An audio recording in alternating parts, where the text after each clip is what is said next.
Forget the distant future. In just 1,000 days, AI will change industries, governments, and life as we know it. This isn't speculation, it's already happening. 1,000 days from now, entire economies will look unrecognizable. The real question is, are you ready? We break down all the latest AI dope. 1,000 days.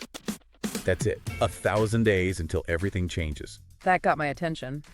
What do you mean? Not the end of the world, I hope. No, not the apocalypse, but maybe something even bigger. The AI revolution.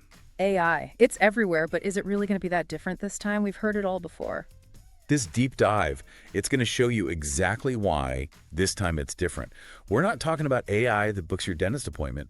We're talking about AI that could completely change how we work, what it means to be human, even. That's a bold statement. We're basing this on a conversation, actually. Daniel Priestley, the entrepreneur. Yeah, I know the name. He had this really interesting talk with Peter McCormack on his show. They were digging into all this stuff, the whole AI thing, and why we need to be paying attention right now. Okay, I'm listening. So what makes this AI so different? Well, Priestley, he's saying we're about to see a shift, a massive one. Like, think about going from farms and, agriculture to the Industrial Revolution. Yeah, okay, I see where you're going with this. But this time, it's digital to AI. The whole landscape is about to change. I get the analogy, but maybe a little less abstract for those of us who weren't around for the Industrial Revolution. All right, fair enough. Imagine a marathon. Yeah. Everyone's running, right? And then some people, they hop on bikes. That's like what social media did, all the digital stuff, gave some people a boost. And AI is? The Ferrari that just blew past everyone. So those still running, what happens to them? That's what Priestley and McCormack were talking about. We're already seeing it, actually. Think about all those businesses that just vanished. Like, remember going to the store, buying things? Yeah, I mean, online shopping's convenient. Sure, but it wiped out tons of businesses, even the little ones. They have to figure out how to survive in this whole global digital world. It's like the rules of the game changed overnight.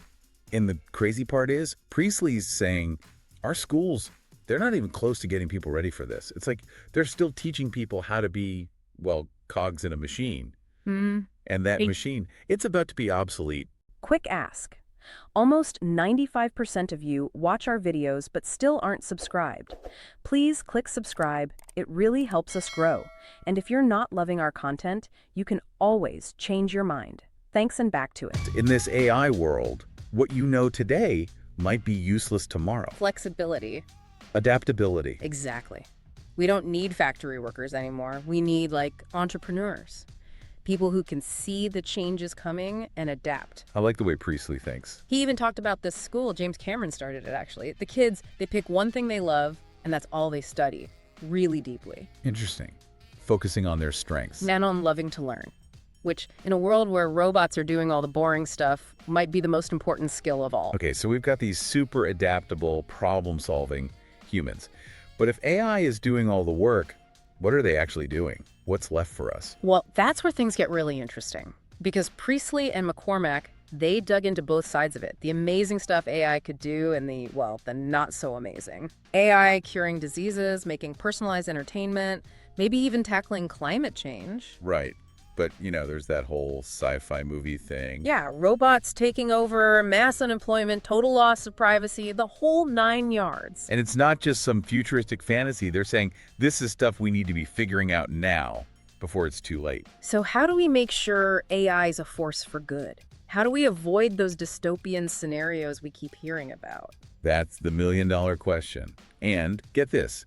Priestley thinks Britain, of all places, could have the answer. He calls it, ready for this, Entrepreneur Island. Entrepreneur Island. Okay, you've got to tell me more about this. Hey, want our free AI dope top AI tools that we use? Chat below.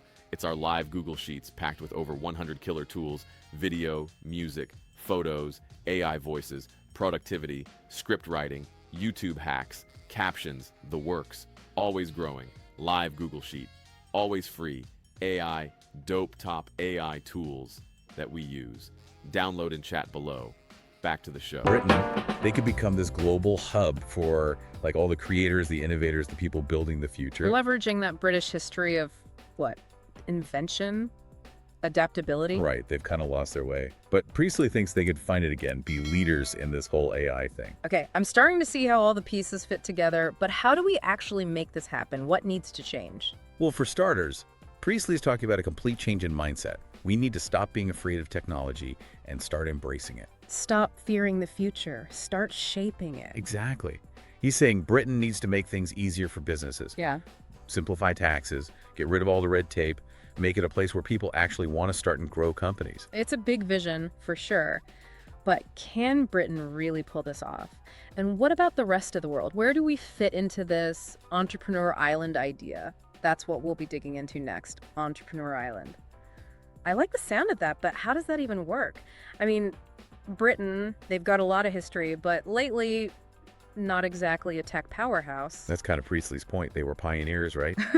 Think about it, Industrial Revolution, free market capitalism, and it all started there. So they've got the DNA, but they're not exactly using it. Yeah, and he's saying that's got to change and fast. They need to find that boldness again, that willingness to take risks if they want to be a leader in this AI age. So it's not just about like building better robots or whatever, it's about a whole culture shift. That's it exactly. They have to embrace change, shake things up, realize that playing it safe just isn't an option anymore. Okay, I'm getting that. But what about Bitcoin? We haven't talked about that much. Where does that fit in? That's another thing Priestley and McCormack were really digging into.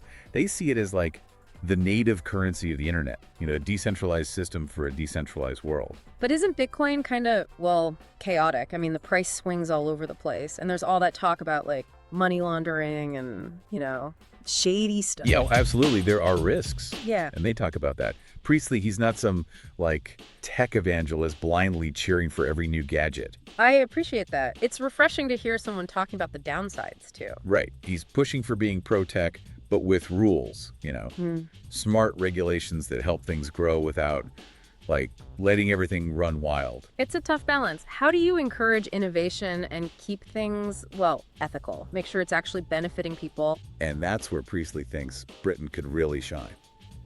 They've got this history of both, right? Innovation and regulation. Finding that sweet spot. It's ambitious, that's for sure. But what about us, the regular folks? What can we do to get ready for all of this? Well, Priestley's really big on this idea of lifelong learning, like constantly learning new things. Because the skills you have today, they might not be worth much tomorrow. So being adaptable, right. Always learning, always evolving. Exactly. And it's not just about like coding or whatever. It's about the stuff AI can't do. Creativity, critical thinking, all those human things. The stuff that makes us, well, human. Yeah.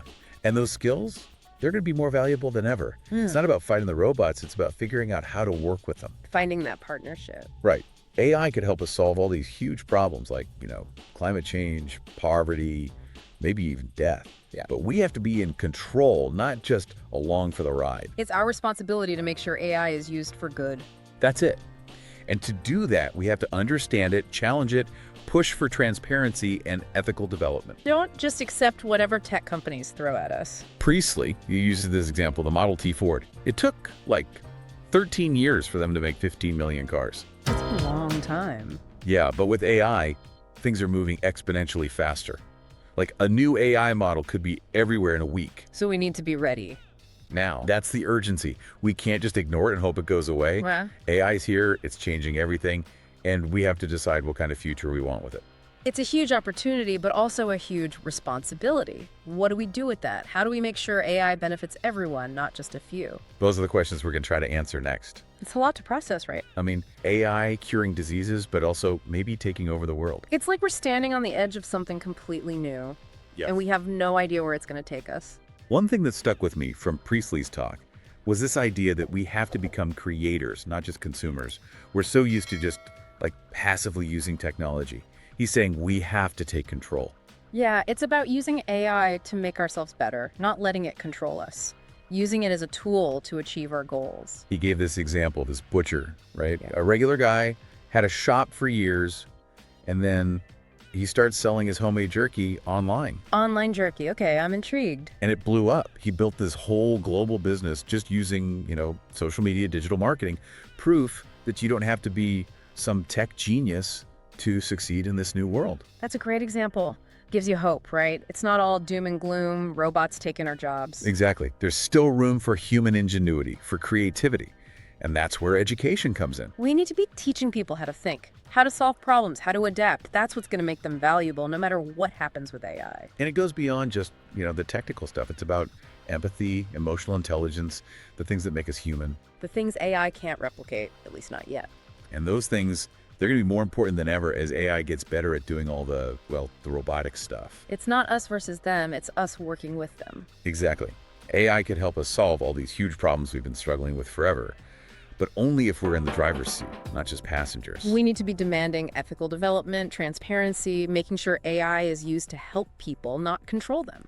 Priestley's vision, Entrepreneur Island, it might seem kind of out there, but it's really a call to action for all of us. It's about being bold, being adaptable, believing that we can shape the future, not just let it happen to us. And if you want another AI dope deep dive, check this next video and ask yourself, how lucky are we to live in these AI dope times?